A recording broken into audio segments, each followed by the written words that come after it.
Catalina de los Ríos Lisperger, más conocida como la Quintrala, es un personaje histórico muy despreciable de nuestra época colonial.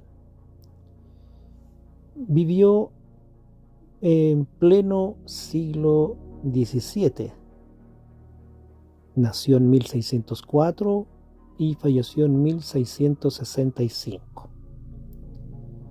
Quien divulgó mucho respecto a su actuar social es don Benjamín Vicuña Maquena, que buscó mucha información respecto a ella, a su comportamiento y a todo lo que se fue tejiendo en torno a ella. Era una mujer muy atractiva, alta, de buen porte, pelirroja, tez blanca y de ojos verdes, de acuerdo a muchas descripciones.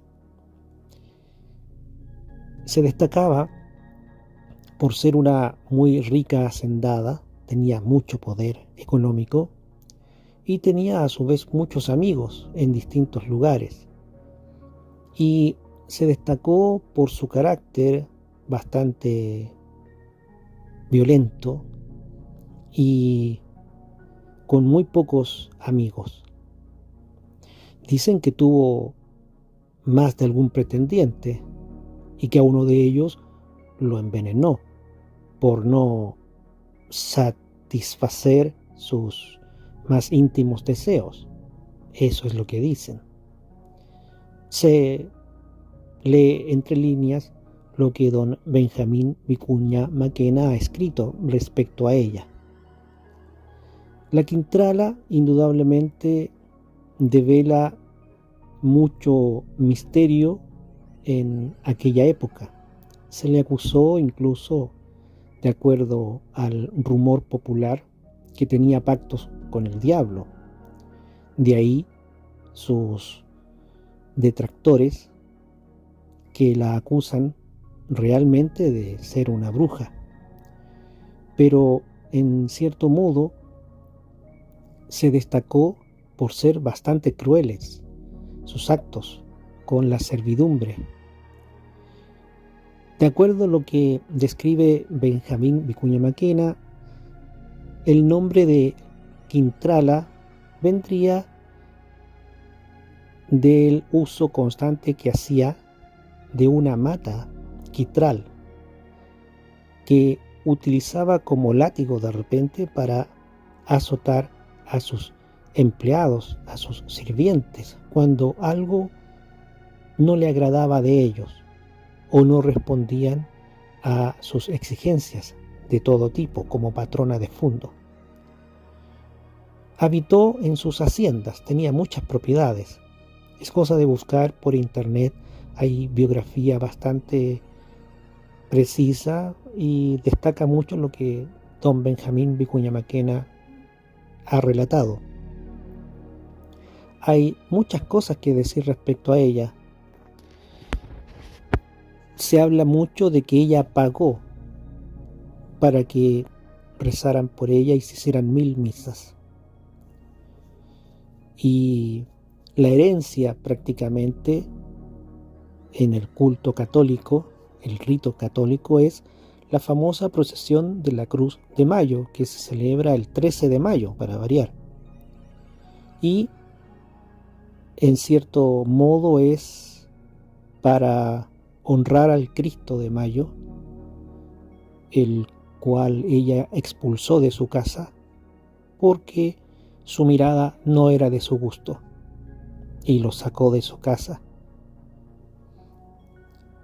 Dice la leyenda que después ella trató de volver a entrarlo a su casa, pero aunque lo ponían de 1000 formas con su crucifijo, era imposible traspasar el umbral de la puerta, porque el Cristo no quería volver a ingresar a esa casa donde reinaba el mal.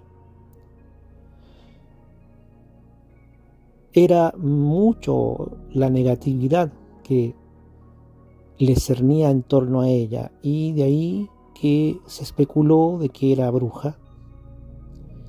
Dicen que mató a su padre Su esposo era muy condescendiente con ella y a sabiendas de las maldades que hacía, la dejaba hacer. Era de carácter muy fuerte, dicen. Por lo tanto, nadie se atrevía a contradecirla. Y si así alguien lo hacía, se producían problemas serios. Lo interesante es que después de su muerte, dicen, su imagen fantasmagórica comenzó a verse por distintos lugares de aquella época de Santiago colonial y presagiaba cosas extrañas. Dicen las amigas beatas que de repente se veía una figura deambular por algunas calles vistiendo una túnica blanca y siempre sucedía algo negativo. Y eso en aquella época colonial. Es interesante el tema y bastante melodramático por lo demás, porque hay muchas anécdotas relacionadas con este tema, muchas crónicas. Un caso muy interesante fue el incendio de la compañía en 1863, más o menos por ahí, que días antes se vio su figura deambular por las calles de los alrededores y se produjo este gran incendio. ¿Será cierto? Hay crónicas que así lo atestiguan. Tiempo después, en otros eventos, también se ha hablado de sus apariciones. Por ejemplo, para el terremoto de Valdivia, si bien es cierto, ese evento sísmico fue allá en el sur, por acá, por los alrededores de Santiago, en donde ella tenía su vivienda, también se vio aparecer esta silueta fantasmagórica días antes de aquel evento. Son situaciones extraordinarias y hay cronistas que registraron esos eventos. También, por ejemplo, hay escritos que aún perduran en la memoria colectiva de muchas personas de Santiago Centro y de sus alrededores, y lo asocian siempre a la figura de Catalina de los Ríos, la Quintrala, que anuncia eventos negativos. Para el terremoto del año 72 sucedió exactamente lo mismo, se apareció en algunos lugares de Santiago. Estamos hablando del casco viejo.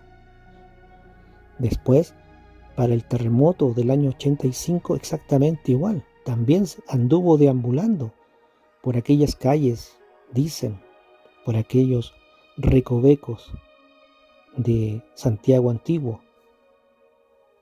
¿Para qué hablar? Para el 27F hay crónicas ya muy recientes que también hablan de lo mismo.